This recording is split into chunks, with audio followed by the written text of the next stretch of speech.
About a year and a half ago, I tried to 3D print a gas-powered engine, and then I tried to make it bigger. Now, it wasn't until I read some comments from some smarter people about how to actually get this to work, we were able to see it run. But honestly, I'm not satisfied. I want to see this thing run longer than just a few seconds at least. And now I think I know how I'm going to make that happen.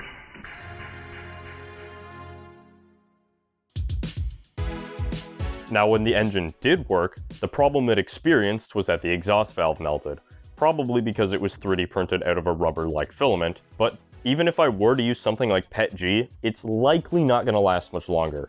Now, when I was considering my options, I was thinking, man, wouldn't it be so nice to 3D print an engine that doesn't use valves?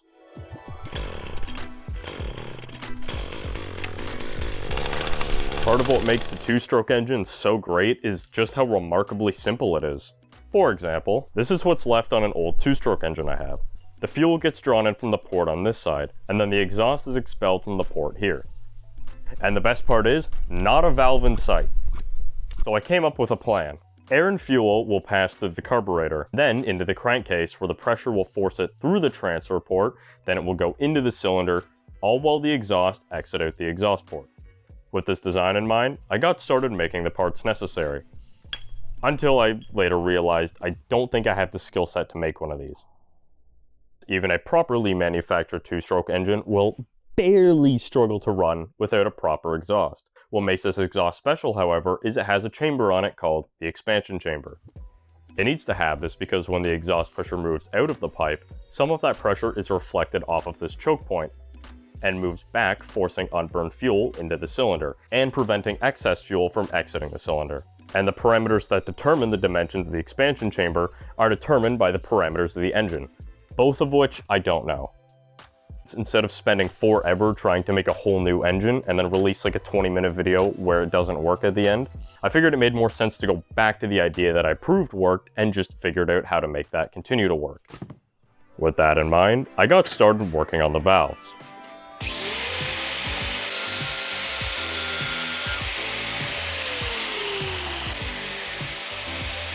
Now to make the valve stems, I need these rods to be soft so I can cut threads into them with a die kit. You can do this by getting it really hot, then letting it cool down naturally.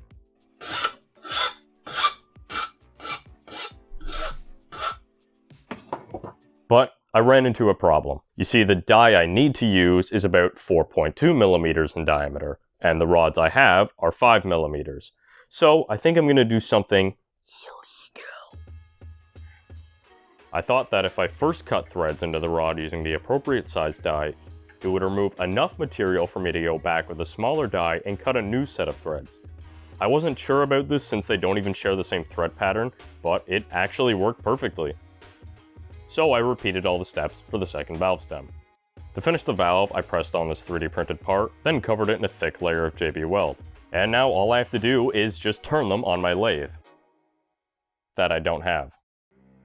But what I do have is an old power drill, and a complete disregard for electrical fire safety, as I just taped the trigger down, then ran it through a power strip to use it as a switch to turn it on and off. But this got me thinking, what's the point of making heat-resistant valves if the rest of the engine is just gonna melt because it's still made of plastic? But then again, I remembered something really interesting from a recent camping trip with my friend Kieran. The fair I was cursed. Other than just destroying nature, he tried proving to me that you can boil water in a water bottle without the bottle melting. That part won't melt before the water boils. And while we never got to see it boil, This is really bad. that portion of the water bottle remained that way because the water inside was acting as a heat sink. It was drawing all the heat away from the plastic before it could get to its melting point. Now, of course, engines already do this, and it works quite well. However, those engines are made from metal, which mine is not. But after I saw that even a little bit of water was able to keep the water bottle safe from the flames, it inspired me to redesign my engine head by making it hollow. The best part about this design is that not only is it going to draw heat away from the combustion chamber, but it's also going to keep the exhaust and the intake port cool as well. To make the cylinder sleeve, I'm going to use a length of acrylic just like I did before, except this time I actually bought one of those small hand saws to make a cleaner cut. Well, it makes a lot cleaner cut than what my old tool does. I left a gap around the sleeve to serve as a cooling jacket, and I even 3D printed the cylinder with a special filament that's supposed to be transparent. Now that the cylinder is finished, I need to smooth the top down so that I can get the gasket to seal. You could do this by hand, but I got a better idea.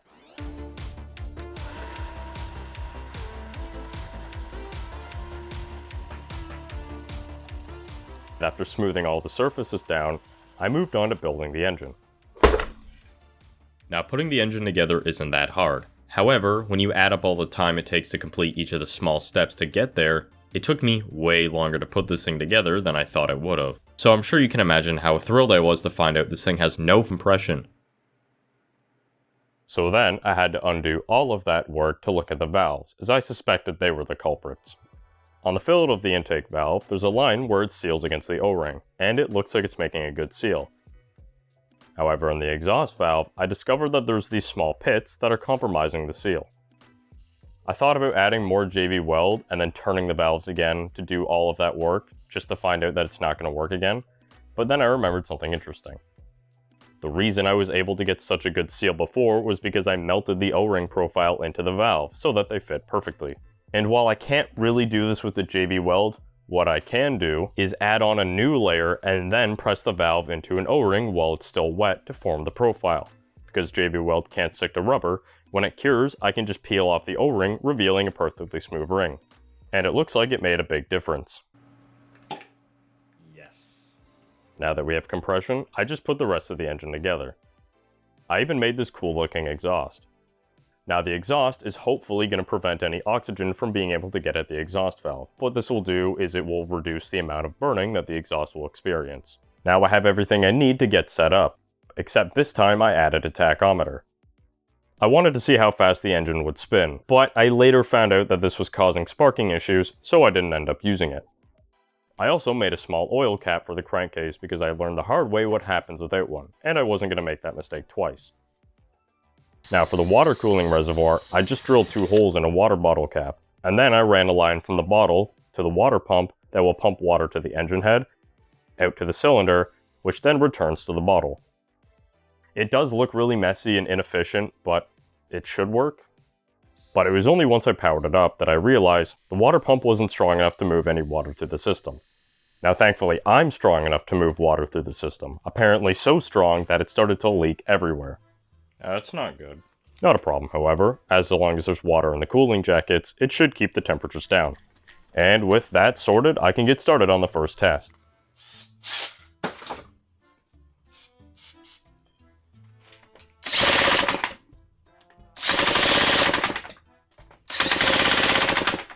Oh no.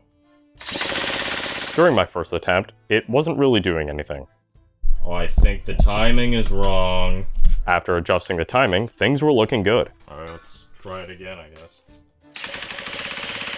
It was even responding to throttle very well. And yet, it wouldn't run. I thought what would happen is if I kept turning it over, it would eventually break in, and then we could see it run.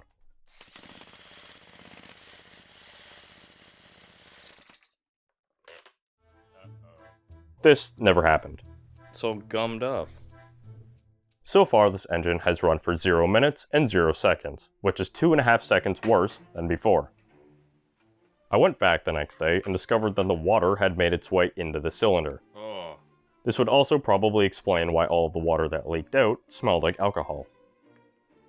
I think part of the problem is it's very, very difficult to 3D print something that's watertight because water will always find a way to seep through the plastic.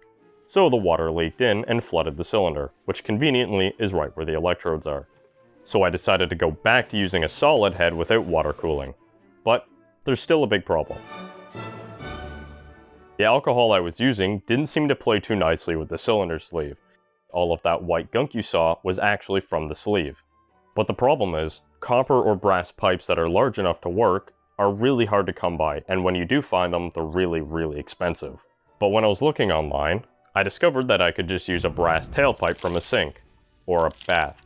But it seems like it'll work just fine because not only does it have a smooth bore, it's also the same diameter as the acrylic pipe. After cutting the sleeve with the world's dullest hacksaw, gluing it in, then sanding it down, I slapped it together with a new engine head. I then very delicately swapped over the new piston and cylinder and had everything together in no time. When I was putting the carburetor on, I wanted to make sure everything was perfect. So I very meticulously set the engine timing 15 degrees before top dead center to hopefully preserve the engine valves.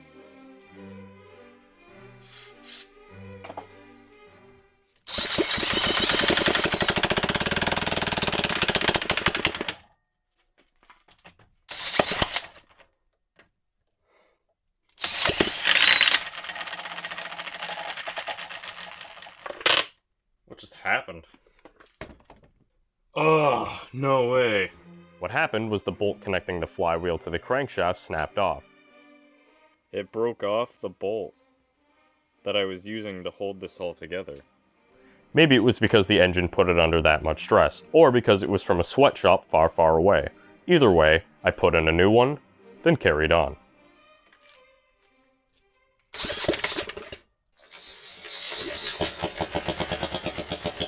I was feeling really confident about this. Every time it would stall out, I was able to fire it right back up.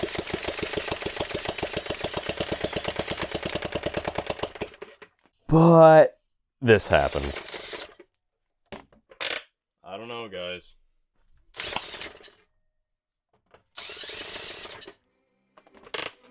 Yeah, it blew up. Yeah, I was hoping that if it were going to explode, it would explode like those drag cars rich people build for the sake of just blowing up. But hey, I did manage to get some decent looking slow-mo footage using my phone, which makes this thing look even more impressive.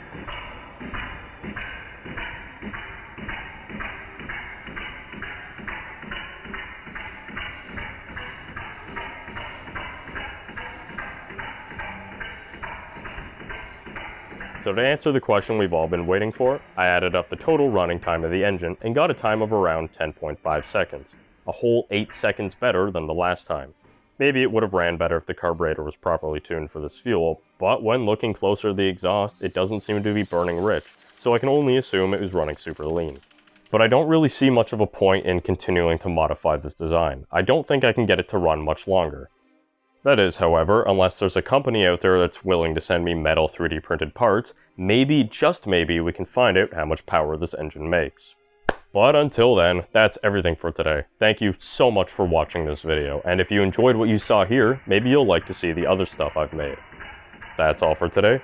See you guys.